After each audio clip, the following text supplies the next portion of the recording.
go. Hello, Lorna. Hello! It's so good to see your face. It's so good I to like see your little figures either side of your head. See, it's that whole kind of thing. Good, bad, you know, it's that kind of thing. I've made that up actually. So, but it looks good, and I thought it'd be quite poetic. So, They look like they're trying to get you though. yeah, I actually bought them many years ago from Bali. When I got married, and I am still married, yeah, so we were out there, and I just bought them. I just love the whole story that it was connected with, and it's always connected to the reminder. Anyway, look, it's not about me; it's about you, Lorna. Look, I know who you are. That was really good. But look, I know who you are. For those out there who don't know who you are, I'm going to ask you in the style of Cilla Black. What's your name, and what do you do? I closed my eyes and Cilla was here. That is amazing. My name is Lorna Laidlaw. My name is Lorna Laidlaw. I live in Birmingham. I'm very proud of my Birmingham heritage. And I currently work for ITV at the moment, doing Corrie. Wow. Yeah, look, let's just put it into perspective. You are the royalty of Birmingham. I am really not the royalty of Birmingham. It's because I've been here for so long.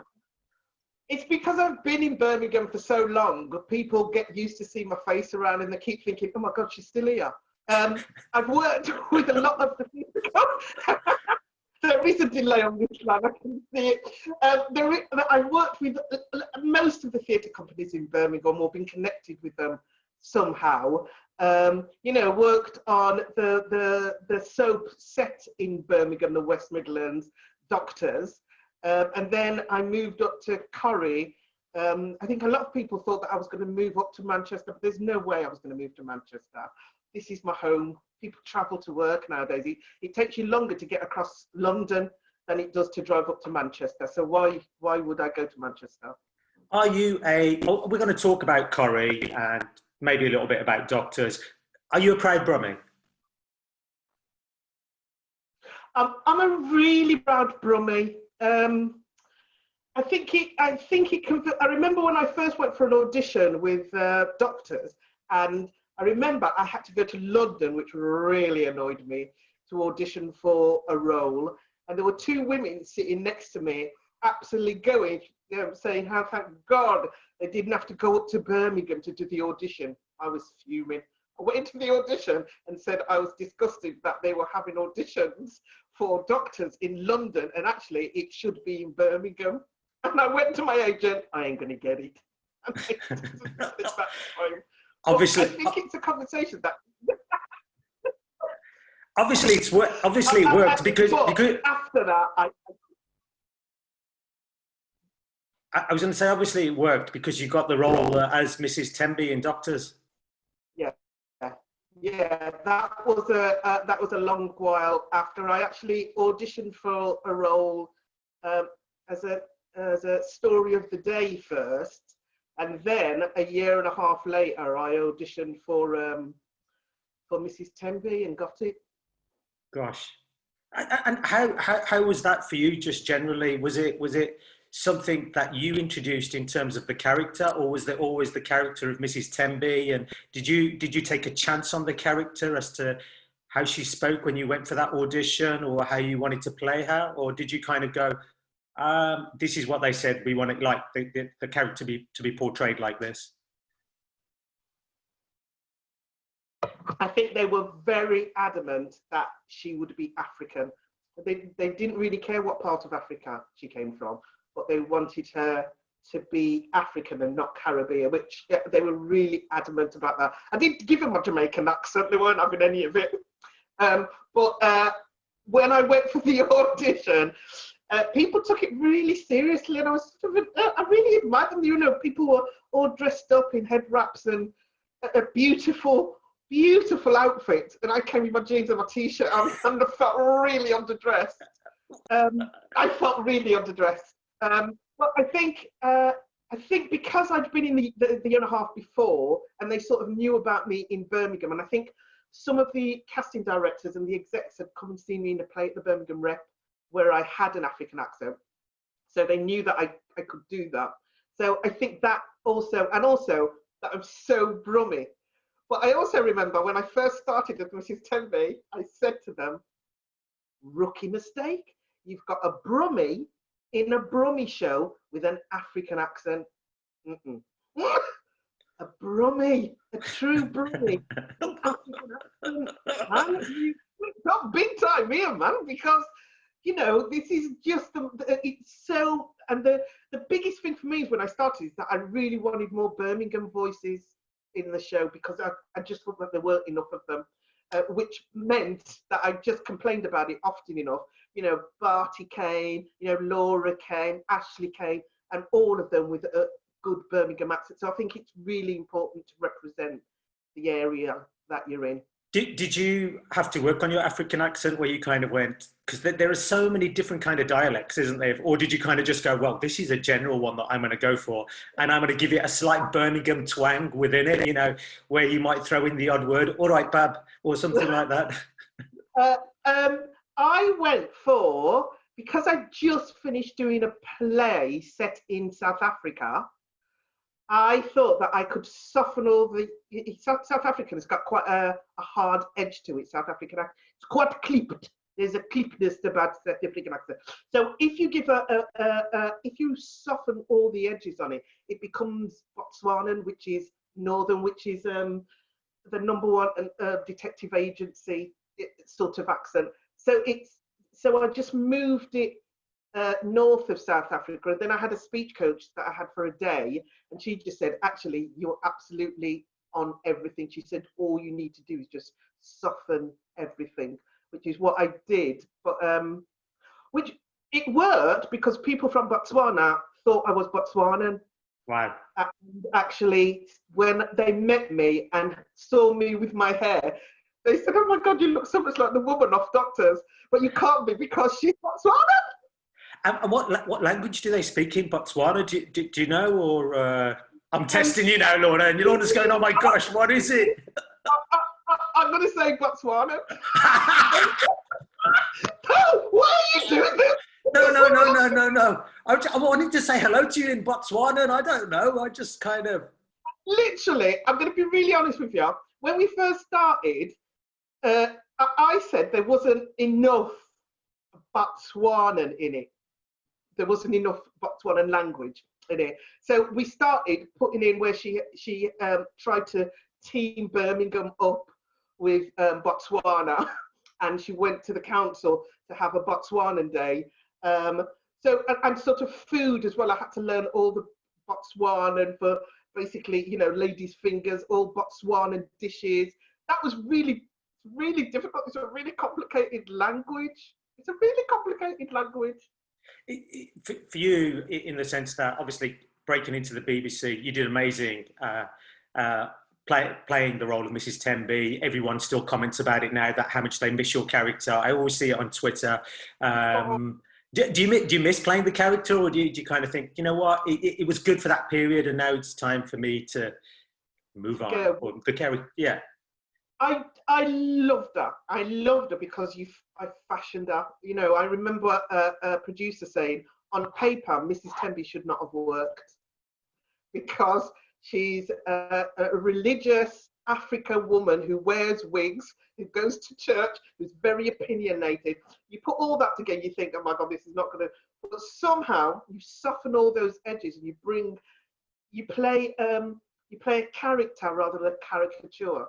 So you play the character, you're really true to that story that you've built up, and you don't falter from it. Once people try to put you in a situation, then you go, actually, we need to pull this back, because actually, once we go too far that way, then we're making her into a caricature. We have to make sure that she stays as this character, this real character that maybe people don't like all of her characteristics, but they can pick something and go, oh my God, that's just like me, or that's like my aunt, or that's like my mum, or so people. And what I find really interesting about her is that across the board, whatever nationality, people love that, which I find extraordinary, because actually she's not an easy character to love. And I think there was lots of problems with her when she first started. People hated her. The amount of people saying, get rid of her, why is she so opinionated, oh my God, she's so gobby, or so much stuff. Even comments about her wigs. Why is her hair changing? BBC continuity is terrible. And I'm thinking, oh my God, she's wearing a wig, man. We had to write, I said, we have to write an episode where she takes a wig off in shot so people know she's wearing a wig, or else we'll keep in these comments. So we did write an edit where she took a wig off and changed it in shot. But it's all of these things that people were confused about. But I said we have to stick to it and make sure we stick to that character. I think it's really important.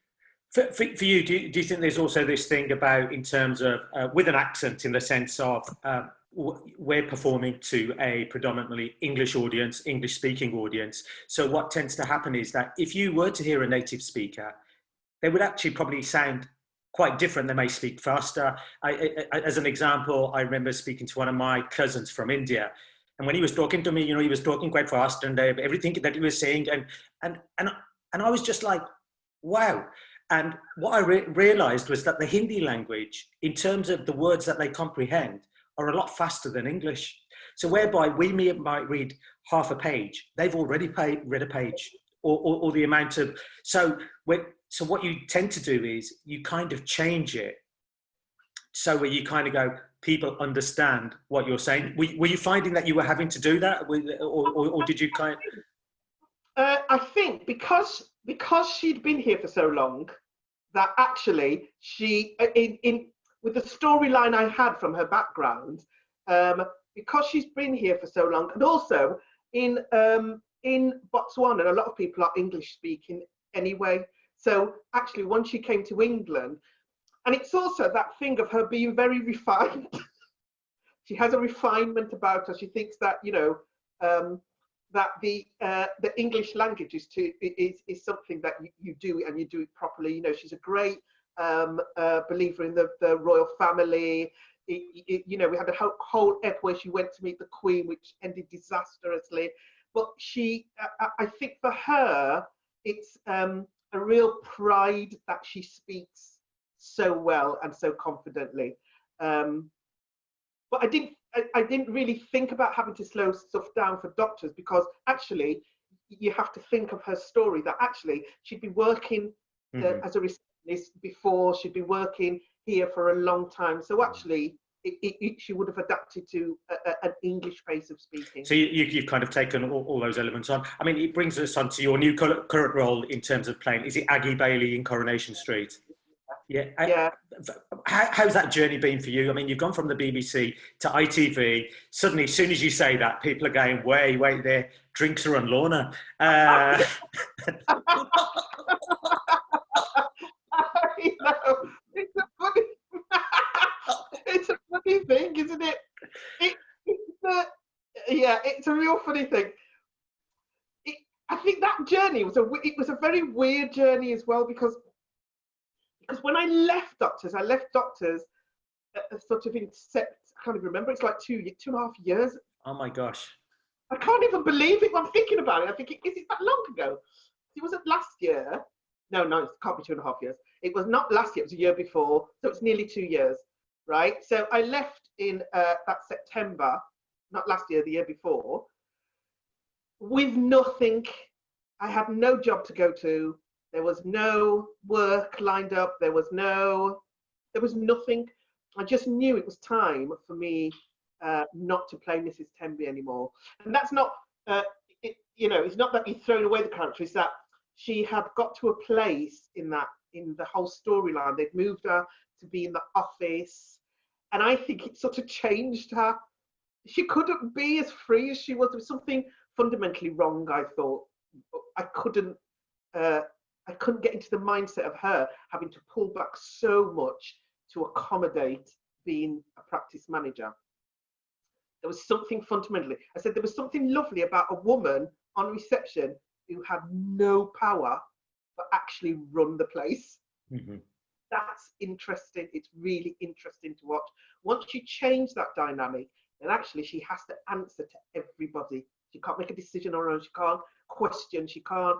So it's a really different dynamic. And also, she was stuck in that office, and I didn't want to be stuck in the office all the time. So there was a reason why I thought, okay, I think that journey for her, for me, has ended now, because there's lots of things that I'm not loving it anymore. So I need to move on. You mean so you went to the script writers and said, this is where I want it to go, and they went, no, Lorna, and you went, well, I'm doing one. See you guys later. Happy Christmas. That journey had ended for me. It was time for somebody else. I've been there for 8 years, so it's not like, there was a lot of changes there. There was lots of more Black and Asian people in it. So it felt more like Birmingham, which it didn't do, I think, so much when I first started. So, you'd sort of pushed lots of things while you were there. Going to Corrie, I went to do Wizard of Oz next. Which I saw you do, which was brilliant. And you were playing the wizard. The wizard? My boy, I know, but let me tell you the story of that. I said to my agent, I would really like to do the Wizard of Oz. And they said, all that's left is the wizard. And they wanted a white male for it in his 30s. So I went. You fit the profile. Yeah, I went, I like that. I can do that. And so they put me up for it. And I literally did a self-tape. And then, again, always pushing it, because I did it in a Brummie accent. It's in America. It's set in Kansas, and I did it in a Brummie accent. And they went, can you do it again in an American accent? So I did it in an American accent, another self-tape. And then they just said, you've got it. I didn't see the director. I didn't meet anybody. I went, I've never. This is a very different world I've come into. I don't understand the self-tape. I was so thrown by it that I asked to see the director before we started, because I said, I've never, ever done anything where I've not met the director before starting. So I just want to make sure that I'm looking at the script and thinking exactly the same thing you're thinking. And we met, and we were going, we're absolutely, Liam Steele, absolutely on the same page. So while I was in that's when I went for the audition for Corrie. And so I had to leave rehearsals, go up, take a train up to Manchester, do the audition there. I'd sent in a self-tape. I did it in a Brummie accent again, always pushing. And they said, can you do Manchester? I went, okay. People travel, people go all over the place. So I had to do it in a Brummie accent. And then I did it in a Brummie accent. They said, can you do it in Manchester? I said, oh, God, yeah, all right. And then we went up, and then they asked if we could do the audition in a Jamaican accent. And I went, okay, I think that's wrong. Say that. So I asked, has everyone, when people come in, said, if you would just done it in Jamaican, I went, yeah, we did it in Jamaican. I thought, okay. So I went in, did the Jamaican accent, and then when your stomach thinks this is really wrong, there's something fundamentally wrong here. So just before I walked out, I said, look, they can't be Jamaican. And I explained that if you're saying they've been born here, she's been born here, the kids are born here, it's like me and you with our accents. Yeah. You see what I mean? So I said, I'm going to say that nobody you've auditioned had a Jamaican accent. And everybody went a bit red. And I said, because they were born here. If you're saying they've come from, go on. I was going to say that is so brilliant that you challenged it, because it's things like that, continually. And there's that fine line, isn't there, whereby sometimes you want to challenge things, but you kind of going, gosh, this could be my next week's wages, or depending on your situation. I mean, people like you, like Barty, higher up, in that sense of, you suddenly are in a position where you can challenge, or I feel that you can challenge, whereas perhaps people who are further down, they're kind of going, I really want to say something here, but I can't. It's a fear thing. It is a fear thing. And I think for me, and it is, I think, I keep looking back at what I've done, and, I've continually challenged throughout the whole of Doctors, and everyone will say absolutely yes with that. I've continually, because I've been really honest about what what's right and what's wrong.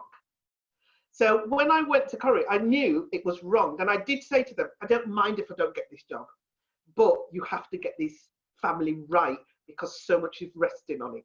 This is your first black family. There's a lot resting on it. This is not, you know, it's very unusual. It's not like all the other characters. You've never in 60 years had a black family in the middle of Manchester in your programme. So you have to get it right. And I think you'll be doing an injustice to the black community if you say that they have to have a Jamaican accent.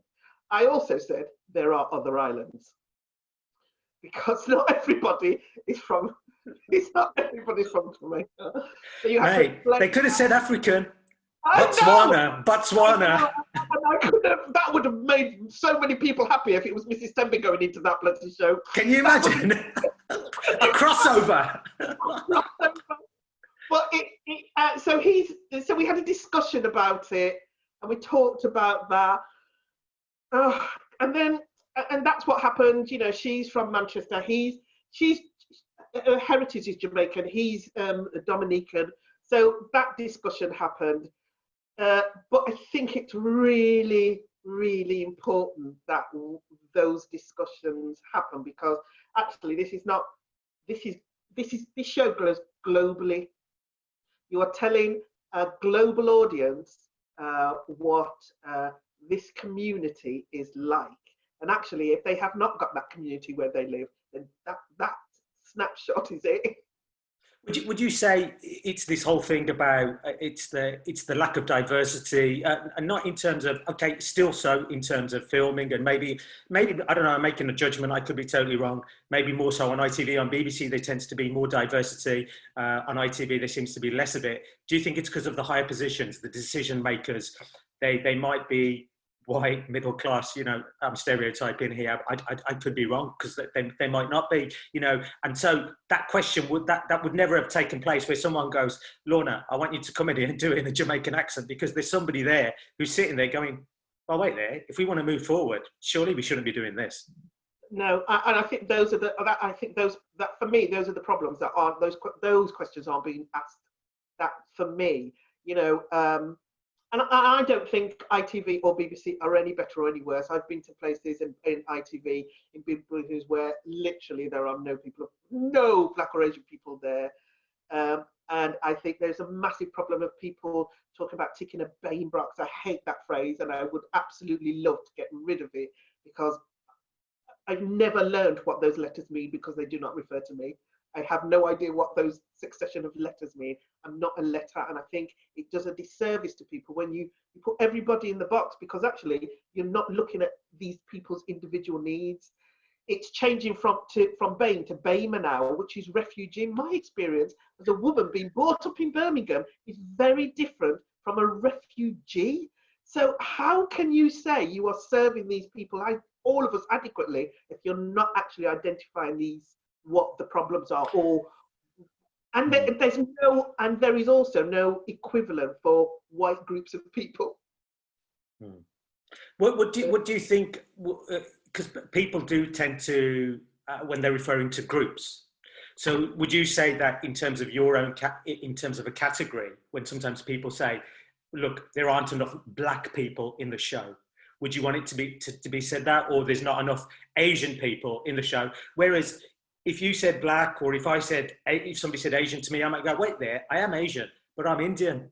And then I might kind of go, wait there, not only am I Indian, I'm of Punjabi background, but not only am I of a Punjabi background, I'm of Hindu background. And each element of those, they bring a different element creatively as well, because when you're creating something, what you do is you take those nuances and you bring them into the shows. So is there something that should we just get away from using terms where we group people? Well, the thing is that at the moment, we're just collecting everybody, and everything you've just said, that does not reflect BAME. Everything you've just said does not reflect on that, because actually what you're doing is lumping an even bigger group of people, which actually you don't see any of those subtleties. You don't see any of that. I think there's a massive problem, because we would never think of, if you were in a building talking about the white people in the building in the same way. You just wouldn't do it. And I struggle with it. I really do struggle with it. I really, really do struggle with it. And actually, all of those things you said, you know, I'm a black woman of Jamaican heritage, who travels back and goes and sees all my family in Jamaica and America. So there's lots. It's not just my brumminess; it's my Jamaicanness as well. I think we need to stop looking at these conversations. Yeah, we need to have a conversation about it, because I also worry about who made the decision of the BAME and how high up did that come, how high up did that discussion come, and I think it needs to. I think it needs to stop. As an individual, you need to be seen as an individual. How do we get more people from I'm thinking of a term now, from ethnic backgrounds, from ethnic backgrounds into these positions who are decision makers? Is there anything we can do? Is it a case of we need upskilling? You know, because let's face it, there might be some of us who haven't got the skill to go on to be a producer, to be a director, to be sitting in that particular boardroom, because we haven't got the skill. Is there because there's no funding available to help upskill them, or is it a case of they're deliberately being shunned? What do we need to do? Because obviously we're in a real situation now whereby there is, I'm going to talk about Black Lives Matter and the movement. There is this real momentum at the moment where change can take place, because there's a lot more people behind it than there have been. Yeah, I absolutely agree. And I think in the television, I'm saying in the television industry, because that's where I am at the moment. I think there is this real thing of people who come into the industry might not have any skills, but actually what they have got is a parent who works there, and that parent gets them a job there, and they can stay at home while their parent looks after them until they get higher up and earn more money, and then they get a position. Then they get their children in because they're already there. I think that is another thing that I know that goes on a lot. I know that a lot of people who go into the industry come in at low level with very little wages, but they're being supported by their parents. A lot of them live at home with their parents, which means they don't need to earn very much money. They can work their way up in that once they're in there. When you're in a building where you arrive and you are one of 2 black women in the whole building, in the middle of Manchester, and you're going, wow, okay, what's gone wrong here? What is literally? I walked around the building looking and to see if there was anyone else. There was nobody. So that is a problem, and that has to come from the top. That is about it's all very well people telling you that they have schemes out in schools where they encourage people to come in and work in the building. But I said, if those people don't see anybody who looks like them in that building, then they know that actually this is a closed shop. This is not somewhere where I can be. And it's fine getting your curtains looking good, but your house needs to reflect your curtains. Mm-hmm. Yeah, so true, so true. I bet though when you went to Manchester, you went, hey guys, Lorna's here. The trumpets are out. Hey, I want everybody to know I'm making an entrance. No, I don't know what I thought. It was really, I didn't go in all guns blazing. I also started really small when I started there, because if you think about Aggie's character, she started off in the CAF. She started off working in the CAF. There are lots of decisions that go about making a character that you're not a part of. They were talking about, her being a fantastic cook, like every black woman can cook. So I said she can't cook. She's a rubbish cook. That's all right for a black woman to be a rubbish cook.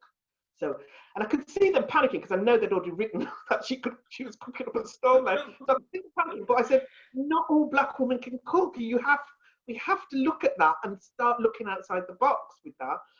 Also, these 4 people came onto the street, and I was really concerned that none of them, in the storylines of what we were saying, were educated. None of them had been to uni. None of them had been, you know, you've got other people who are lawyers or solicitors, and this whole family had come in. None of them were educated. And I said, we can't do that. We're sending this family out. There has to be so many levels in it, because these four people have to represent so many. So we have to be really careful about what we're putting out there. So I had a word with them about changing her direction, and they have. They've rewritten it, and we've got a story where she goes back to work, and you know, where she left work because something happened, and blah blah blah. But for me, it's crucial to have those conversations. I bet they're going, oh my gosh, she comes in, she doesn't want to do a Jamaican accent, yeah? Now she's turned around to us and says she can't cook. Do you reckon somebody up there kind of watched, I don't know, do you remember Rusty Lee? The cook, and gone, let's base the character, with all respect to Rusty Lee, she's brilliant, you know, you know, and gone, we'll base the character on Rusty Lee. I have no idea, but you go, there's so many layers. There's so many layers, and I think we just have to make sure that we have a character, not a caricature. We have to make sure that there are little different things, and I think definitely. I mean, so I touched on it briefly about George Floyd. I mean, what impact did that have on you? I think the same as everybody else. I found it really traumatic. I did cry a lot. I think a lot of people cried a lot. I think it's a funny thing, isn't it? Because you've seen so many traumatic things like that before, and when you see them, you see your brother, your son, you see your dad, you see so many family members that actually, within a heartbeat, that could have been them. And I know people go, it's different in America. I think there are massive, huge problems in England as well that need to be addressed. But I think it had a profound effect on me, and I think it had a profound effect globally, because I don't think it would have happened without COVID. COVID allowed people to sit down and watch something without being distracted by dinner, without being distracted by going to work, they sat and watched, and then they went onto another video and they thought, how can this be happening? And they went onto another video. So I think without people being so absorbed in this that we're on now, I don't think that movement would have got as big as it is, because there's been loads of people, young black men, who have been killed in exactly the same way, in more horrific ways. This one was really striking because it was the casualness of it. You know, the man who had his knee on George Floyd's neck had his hands in his pocket, and he had sunglasses on his head, and nothing moved. There was not a struggle. There was not, in the middle of a pandemic, this was somehow all right. And I think that's what struck people. For you, yeah, no, and it's very sad, as you've said. You know, the great thing is there's been this movement. Do you kind of have a worry in the sense that it's, at the moment, it's a conversation, and it still is the conversation which you want it to be, where eventually it'll be a case of, we don't want to talk about this anymore. You know what? We'll change this to one day a year, you know, or a month in the year, where we've got Black History Month, and we'll put it into Black History Month and Black Lives Matter Month. Is that a fear that you have, or do you? The thing is that I think the world has, the eyes have been opened at the moment. There are, you know, the discussions that I'm having at ITV with other cast members would not have happened without this. You know, it would have probably happened, but a lot further on. But this is the time to have those discussions. You know, ITV put on a podcast looking at racism and representation, and there was 1,500 people who went to that Zoom meeting. Wow. To look. That's a lot of people. Now, without George Floyd, that discussion, I don't think would have happened. You know, the discussion about looking at the diversity in the building with the head of Corrie and the head of ITV, that wouldn't have happened. Them saying that they need to do better and accepting that they haven't done better, it wouldn't have happened. You know, the discussion about BAME, if you look at Coventry Belgrade, has taken BAME off all their paperwork now because they're going, and that's a letter that's going out to all theatres. I'm a part of that group who pushed that. So all of these things, all of them add up. I think the thing is that everybody thinks we have to change everything globally, and actually those things, those little things that you can manage to make a difference, are the things that will all add up. We have to keep pushing for more diversity in buildings. We have to keep pushing for, you know, in front and behind the camera in theatres. I know we're in a weird time at the moment where everybody's talking about it, because actually it's really difficult to action things because nobody's going anywhere. But actually, the more we talk about it and go, this can be done. We can start talking about bloody BAME and all of that. We can start doing stuff and saying, I'm refusing to say that. Let's look for another language that's ours. Let's look, you know, once upon a time, everybody had to tick other on a box was a thing. It makes you a nothing. So that was eliminated because people was, what's the other? You know, it's that momentum, I think. And I think there's a massive momentum for change. And the other thing that I think is absolutely relevant is that for a black person now, I'm going, okay, white people are finally listening, because we've been shouting for so long, and I couldn't understand why people weren't listening. I couldn't understand it. You know, there was a young girl who came to me and she said, I want to do something. She said, what can I do? She was just thinking so big, and she was thinking, I don't know what to do. And I said, well, first of all, let's look at the building we work in. Don't look anywhere else. Let's look at how we can make this building a building that looks like we're in the middle of Manchester. Would you say that people are listening, or would you say it's a case of the heads in the sand? So you're kind of, it looks like they're listening, but really, I see what I'm kind of looking at is that whole thing of, at the moment, it's a lip. Is it a lip service where all we're hearing at the moment is, yes, yes, yes, we need to make change. Yes, yes, yes, we do need to do this. But like with anything, in terms of trying to make any change, it always comes down to funding. It always comes down to finance. It comes down to, which is wrong, because in the arts, it shouldn't be about that. But what you get is, you get people going, well, wait, there aren't enough people watching that program because we've got too many Indian people in it, or, you know, our viewing figures have fallen. So is there that kind of, do you understand what I'm saying? Yeah. I do understand what you're saying, but sometimes change is not always about money, it's about conviction. I think the thing is that we have to keep talking to the people at the top. I have no power, I have absolutely no power in that building.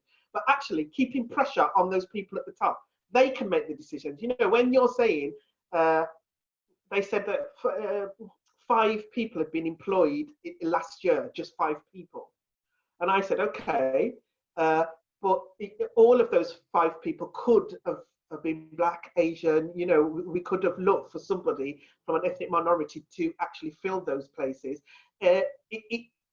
These aren't jobs that you need massive, huge qualifications. You know, you can go in at an entry level and build yourself up. I think that's something that I think a lot of white people in that industry can do. But somehow, as a black person, you have to have this amount of education before you're even let in the door. Do you see what I mean? Yeah. So somehow you can rise up if you're white. But actually, I think at the moment people cannot do but listen. And I think the push needs to continue. And I think it's that thing about, once we start relaxing back into and the norm, then I think that's when the problems are going to start. Because actually change is something that either happens really quickly or really slowly. The thing is, we talked about things for so long. You know, we've talked about the lack of education, looking at Black Asian history. We've talked about that for years. Still nothing's been done about it. But actually there's a massive push now with the education system to look at all aspects of history to do with you know, ethnic minorities in this country. Mhm. Well, you know what? Rishi Sunak has now said that he's apparently looking to put black, Asian people from outside of the UK who've had massive positive elements to the UK on the back of coins. How about you, Lorna? How about having you on the coin? It's a really funny thing. It's a really funny thing. We were talking about this the other day, and we were going, that's really interesting, isn't it? That we're talking about police killing people or imprisoning them, or the lack of education to represent us, and they go, well, if we put their face on a coin, will that be enough? Exactly what you said. Exactly what you just said about is there going to be something small that to placate? But that is not putting somebody's face on a coin. Is not how is that going to change your life?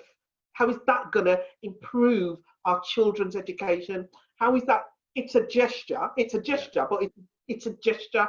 We need more than that. It's a It's a distraction. If you have somebody with Mrs. Tembe was on a coin, that is not that is not going to improve some child's life, how they are educated. I tell you what, it'll be a collector's item, wouldn't it? You've paid 10p for it, it's worth 1,000. You'd be like, yeah, I want that, definitely. So, look, Lorna, just a couple of things, really. Actually, did you ever face racism when you were growing up as a kid? Oh yeah, of course we did. You know, there's some of the stuff that I look at. I talked about this the other day. I remember when we had to go to phone boxes to make phone calls. Oh yeah. Remember those Eddie days? Yeah. I went to the phone box and there was a woman lying on the floor, right? And I went to the phone box, made my phone call to my friend, and she was still on the floor. Now I was quite young. I think I was about 16 or 17. And I put the phone down and I went to her and she was absolutely out of it. So I went back to the phone call, called an ambulance to come because I was really concerned. And when the ambulance came, the police came with her and they sort of certainly looked like she'd taken an overdose. She'd been there because somebody came down and somebody said she'd been there for 2 hours. She'd been there for 2 hours and he didn't do it. Anyway, the police came over and they said to me, have you taken anything out of a bag? And I said, what? I said, I'm sorry, I don't understand what you mean. What do you mean? And then I was really young and I thought, what are you asking me? What are you? He said, have you taken anything out of a bag? I said, no, I haven't taken anything out of a bag. So even in that instance, when you've come as a kid trying to save somebody's life, you're still the bad person. You're still the bad person. There's 101, you know. Do you kind of reflect on it and sometimes kind of go, this is the reason why I am, you know, in terms of fighting for certain things, where you kind of go, you know what, how I was suppressed, oppressed, you know, the continual thing, people talking about, you know, my hair, my colour, you know, that whole kind of thing, being ridiculed. And I always kind of say there's a massive thing in terms of identity, and something that the arts does help us, especially acting, is to find ourselves, whereas not everyone gets that opportunity. And if you're faced with that continually, that barrage of abuse, then it's just going to make you weaker and weaker and weaker. And also defensive.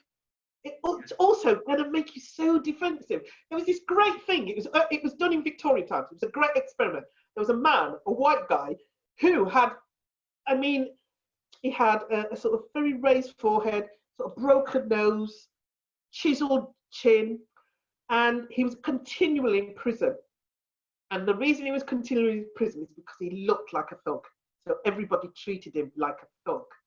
So everybody treated him like it. So it couldn't have been that long ago, but he had plastic surgery, straightened his nose, and so they changed his appearance. And all of a sudden, people's attitude to him changed. Now, we can't do that. We cannot do that. So actually, we have to work so hard to go, actually, you need to see me.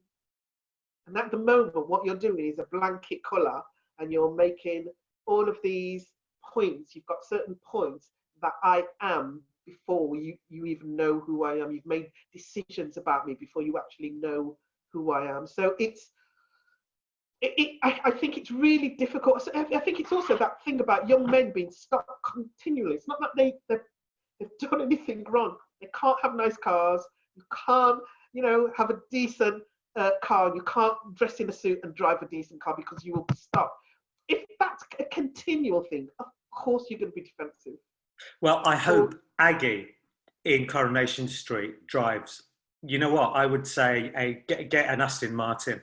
That's what your character. I would just love it. I wouldn't dare stop her, trust. I'm sorry. I would love to have an Aston. I would be. I don't know what an Aston Martin is. Aston Martin. It's the James Bond car. Aston Martin. Yeah. Okay. So Nice car. it's a top car. It's a top car. So I think so. Cool. Lorna, we're coming towards the end of it. So if you could play opposite anyone, would there be anyone opposite? Yeah, opposite anyone. Who would it be? You know, who's out there where you kind of go, don't say Idris Elba. I ain't going to say Idris Elba. Trust me, I'm not. I ain't going to say Idris Elba. It's not opposite, but I would love to be in. Okay. All right. I would love to be in the next Black Panther movie. Because for me, my brother's a real comic buff, a massive comic buff. And he said, I'm going to tell you this, and you can tell anybody else. I'm not, don't tell anyone. But he said he cried when he went to see that film. Because it was such an emotional thing to see a whole black cast in a film that made so much money that people thought would never get that amount of, because it was no confidence in the black pound, that actually a whole black cast would not sell. And it was just amazing to watch it. Even my mom said she wanted to come, so me and I went and watched it. You know, all of my nieces and nephews, all of us have gone. If I could be in that, I would be in that. It's quite amazing, isn't it, when you get films, programs that show people from different communities, even music. I remember as a kid when I first heard an Asian song on the radio, on Radio 1, and I was just like, oh my gosh, what? Oh my gosh. And it was just suddenly, it was this thing of, I'd been ridiculed about it all the time. And suddenly now I heard people who were singing and dancing the song and even saying the stuff in Punjabi or Hindi. And you're like, wow. It's amazing. It's amazing. An amazing feeling. It's an amazing feeling because actually you go in that great moment, you go, oh my God, we're seen. Look at this. We're seen and heard. And actually, all of those people say a film with a whole black cast will not sell. All of them have had to quiet down. I think it's a real, you don't know why, but it's a real emotional response. You know exactly why. It's a really emotional response, and I think that's what's amazing about seeing yourself really represented in music and film and theatre, in places that people go, oh, this won't work, and then you slam it and you go, okay, it works, now we need to build on that. I think it's a real emotional response, and also it's amazing for younger people just to see that, to see the possibility of all of that. Definitely. You can do that. Definitely. Something that I could see you doing, which I would love to see you do, is be in James Bond movie. I always say James Bond, but not as James Bond, though that would be quite interesting, but as Q or M, a Q head of research. You know, that would just be amazing to have, because Q's always predominantly been a white male. So to have a black female would be like, wow. You know, and M, obviously, we know that Judi Dench has played M, but you make sure you audition for it when it's. I said my mate said I should do this. Yeah, I still have to put my accent out there as well. Lorna, I'm coming towards the end of it. When are you next on Coronation Street? Do you get a schedule as to say when your show, when your family is on there, the Bailey family? Yeah, we've just been on. We've just done an ep where Aggie has to quarantine because somebody's come down with COVID, and she's had to stay away from the family to protect them. So that's just there, so you can catch that up. soon. The next bit, I have no idea. There's, Manchester's in a bit of a at the moment with COVID, and they're trying to use people who are Manchester based for obvious reasons. You're not travelling up and down in that bill, so they're trying to be really sensible about who they get in and who they don't get in, really. I mean, that's really good whereby they've taken on, obviously, the current thing that's going on, COVID and that. Have they gone down the route of Black Lives Matter, or is that just kind of such a hot topic where you kind of go, well, we can't just show it for one episode. It needs to be showing continue. They have taken up the COVID mantra. We did discuss about getting the Black Lives Matter episode in. I think it's crucial that it's in, because it's been such a big thing in the middle of COVID that I think it would do a real injustice to it if it didn't.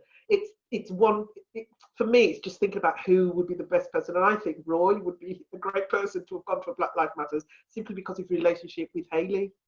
You know what I mean? That's somebody about looking at injustice. Yeah, that he would be fantastic, and also Steve, because he's just discovered that he's got a mixed race daughter.